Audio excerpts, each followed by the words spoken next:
This is the new BMW 7 Series. No, it's not a concept car or a design study. This is actually what it looks like. The design isn't the only shocking thing about the new 7 Series. You'll also be able to get a pure electric version called the i7. And in this video, I'm going to tell you everything you need to know about these next generation BMW luxury cars.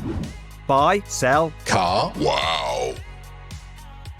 Okay, I admit it, I'm finally getting used to BMW's massive grilles, but I wasn't ready for the new 7 Series double headlight design. It looks pretty similar to the new X7. There are thin daytime running lights at the top and the main beams are underneath behind dark plastic lenses. I actually think this new design suits the car. It doesn't look as aggressive as the old 7 Series, but it doesn't look all bulbous like a Mercedes EQS either. It's a similar story at the side. The new 7 Series and i7 are more rounded than the old car, but they're still much boxier than the EQS. You can tell BMW was going for a simpler design for this new 7th generation car. The old car's chrome hockey stick trim has gone. Now you get a simple crease, some flush door handles and a bit of blue trim on the i7. You get some new wheels too. Entry-level cars come with 19-inch alloys as standard, which will be too small, but you can pay extra to get 20, 21 or yes, this is more like it, 22-inch wheels instead. The new car also has a more angular window frame design than before with a noticeable Hofmeister kink. That's the sharp bend at the back for all you non-BMW nerds. Speaking of the back, the new 7 Series has a much less fussy rear end than the old car. The one-piece light bar is gone. It actually looks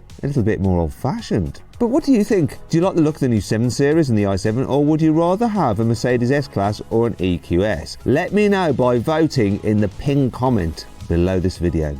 The big news on the inside of the 7 Series and i7 is that the cars get BMW's curved widescreen infotainment system. Okay, so I know you can get this on the new i4 and iX, but the 7 Series and i7 get a new augmented reality satellite navigation system like you've been able to get in the Mercedes A-Class even for quite some time. Anyhow, BMW has also given the 7 Series and i7 a new minimalist dashboard with hidden air vents and a neat 2-spoke steering wheel with a flat base. There are also some new touch-sensitive buttons under the crystal effect panels on the dashboard and doors. Now these look great, and they let you adjust the climate controls and heated seats without using any fiddly on-screen menus. The new 7 Series and i7 aren't just filled with technology, they're packing some very posh materials too. You can get oak and ashwood trims, stainless steel speaker grills, crystal glass controls, carbon fibre bits and even cashmere seat fabric. And on top of all that, quite literally, you get a massive panoramic glass roof with built-in mood-lit panels. It's one thing to have a massive touchscreen in the front of a car, but what about if you like to be chauffeured around in the back? Well, BMW has come up with the theatre screen. It's a huge 31-inch 8K display that folds down from the roof and stretches all the way across the back seats. It has a built-in 5G internet connection with Amazon Fire TV, so you can stream movies and make video calls on the move. You can control it using touchscreen menus or with a dedicated 6-inch touchscreen that's built into the rear doors. Your movies should sound as good as they look because the 7 Series comes with Bowers & Wilkins stereo system with up to 36 speakers. These also play sound effects composed by Hans Zimmer when you activate the theatre screen and extend the rear sunblinds. You can also get the 7 Series and i7 with executive lounge seating if you'd rather have a nap than watch the movies. This lets you recline the back seats by more than 42 degrees and comes with a footrest that pops out from behind the front seat. From launch, there'll be just one version of the i7. The xDrive 60. It has a 102 kilowatt-hour battery that gives you up to 388 miles of range. That's around 50 miles less than you get in a Tesla Model S and about 65 miles less than claimed by Mercedes EQS 450 Plus. The i7 is capable of up to 195 kilowatt fast charging, and you can add an extra 106 miles of range in about 10 minutes. The i7 60 comes with dual motors that produce 544 horsepower combined. That's about 20 horsepower more than you get with the Mercedes EQS 580. This means that the BMW will do 0 to 60 in 4.7 seconds, which is a few tenths of a second slower than the Mercedes though. That'll do it in 4.3 seconds. So why is the BMW more powerful yet slower?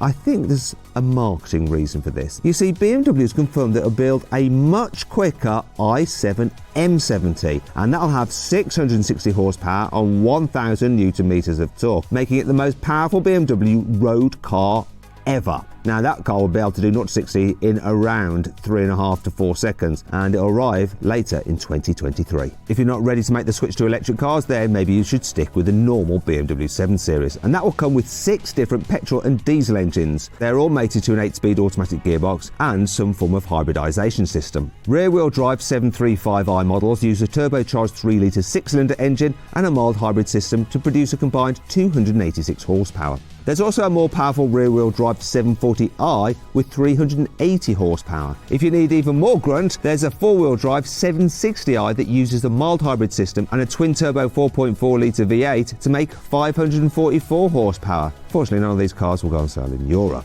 Instead, here, the 7 Series range kicks off with the 4-wheel drive 740d. This has a twin-turbo 3-litre straight-six diesel with a mild hybrid system and 300 horsepower. It'll do 0 to 60 in 6.3 seconds. If that's not fast enough though, there's a 4-wheel drive 750e hybrid which uses a 310 horsepower 3-litre straight-six petrol engine and a 200 horsepower electric motor to produce a combined 490 horsepower and 0 to 60 miles an hour in 4.9 seconds. Still not quick enough? Then you'll want the 4-wheel drive M760e hybrid. This uses the 380 horsepower petrol engine from the 740i and adds the 200 horsepower electric motor from the 750e to make a combined 571 horsepower, which is good for 0 to 60 in 4.3 seconds. But if you just want to tootle around on electric power alone, the M760e and 750e both can drive for around 50 miles on electric power alone.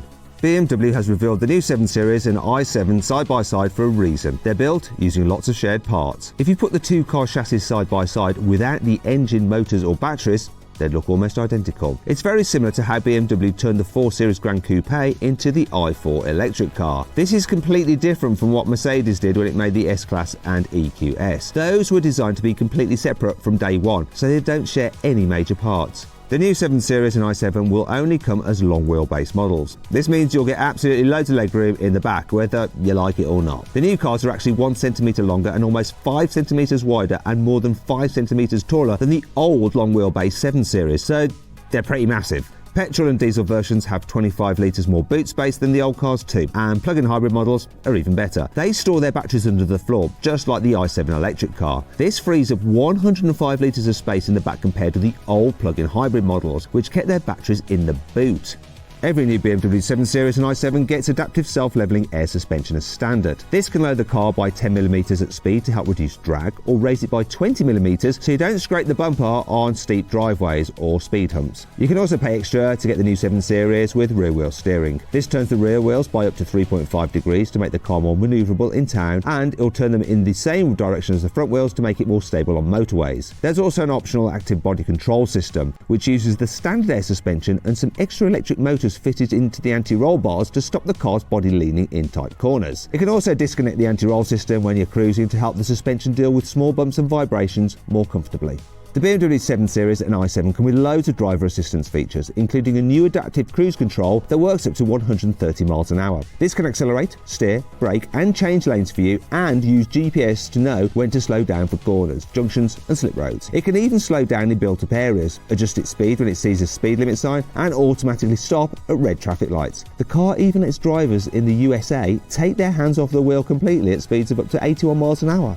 The new BMW i7 will go on sale first, arriving at dealers in November 2022. The i7 xDrive 60 in excellence trim will cost just over £107,000, while M Sport versions will set you back almost £112,000. Meanwhile, petrol and diesel plug-in versions of the 7 Series will arrive a bit later, in spring 2023. BMW hasn't confirmed how much they'll cost, but they'll probably start from around £80,000.